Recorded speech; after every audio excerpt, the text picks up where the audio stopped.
और इसी बीच एक बड़ी खबर राजधानी रायपुर से, जहां त्रिस्तरीय पंचायत चुनाव के लिए आरक्षण की तारीख में बदलाव किया गया है। अब 8 से 10 जनवरी तक आरक्षण प्रक्रिया होगी। कल से आरक्षण की प्रक्रिया शुरू होने वाली थी, लेकिन इस तारीख में अब बदलाव किया गया है। पंचायत, जनपद और जिला स्तर पर आरक्षण प्रक्रिया होनी थी, जिसकी तारीख में बदलाव किया गया है। तो सौरभ सिंह परिहार हमारे साथ जुड़ गया हमारे सहयोगी। सौरभ, तारीखों में यहाँ पर बदलाव किया गया, बताइए। बिल्कुल, देखिए, लगातार चाहे नगरीय निकाय चुनाव की में आरक्षण की कार्रवाई संबंधित तारीख हो या त्रिस्तरीय पंचायतों में आरक्षण संबंधित कार्रवाई की तारीख हो, उसको लेकर लगातार 2 बार हो गया आप देखें कि तारीख में बदलाव हो रहा है। और इससे पहले की जो है आचार संहिता लगाए जाने की बात हो रही थी 31 तारीख को, लेकिन कल ही हमने देखा कि नगरीय निकाय चुनाव से संबंधित जो कहा गया कि 7 तारीख को आरक्षण की कार्रवाई होगी। अब कल से जो पंचायतों में आरक्षण की कार्रवाई शुरू होनी थी उसे अब बढ़ा दिया गया है और 8 से 10 जनवरी के बीच होगा। तो कुल मिलाकर जैसे जैसे दिन आ रहे हैं वैसे वैसे और लेट लतीफी जो है चुनाव हो रहे हैं।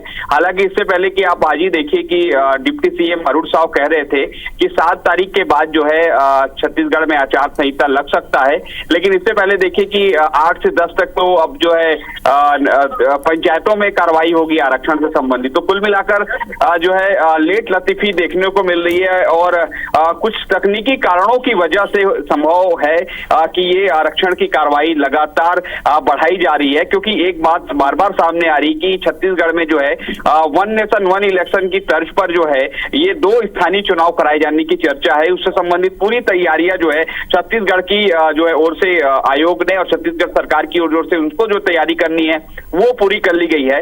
लेकिन बार बार बदलाव में कहीं ना कहीं जो चुनाव लड़ने वाले कैंडिडेट हैं, जिनको लगता है कि वो ग्रामीण स्तर पर चुनाव लड़ते हैं और निश्चित रूप से इनकी तादाद जो है लगभग 1.5 से 2 लाख तक की रहती है, क्योंकि 10,000 से ज्यादा ग्राम पंचायत है। स्वाभाविक रूप से एक पंचायत में 12 वार्ड रहते हैं और उस 12 वार्ड में आप सोचिए कि कम से कम 3 से 4 लोग जो है कैंडिडेट रहते हैं। और इसी तरीके से जनपद सदस्य देखिए आप, एक ब्लॉक में जो है लगभग 10 से 12 जनपद होते हैं। तो आप देखिए कि कितनी तादाद में जो इससे कहीं ना कहीं जुड़े हैं और जो लोकतांत्रिक तरीके से चुनाव लड़ना चाहते हैं और एक जनप्रतिनिधि बनने की इच्छा रखते हैं। लेकिन कहीं ना कहीं तारीख में बदलाव बार बार होने से ये असंतुष्टता दिख रही होगी। लेकिन कुल मिलाकर ये कि सरकार जो है और आयोग हो सकता है कि अपनी जो व्यवस्था है उसके हिसाब से तारीख को आगे बढ़ा रही है।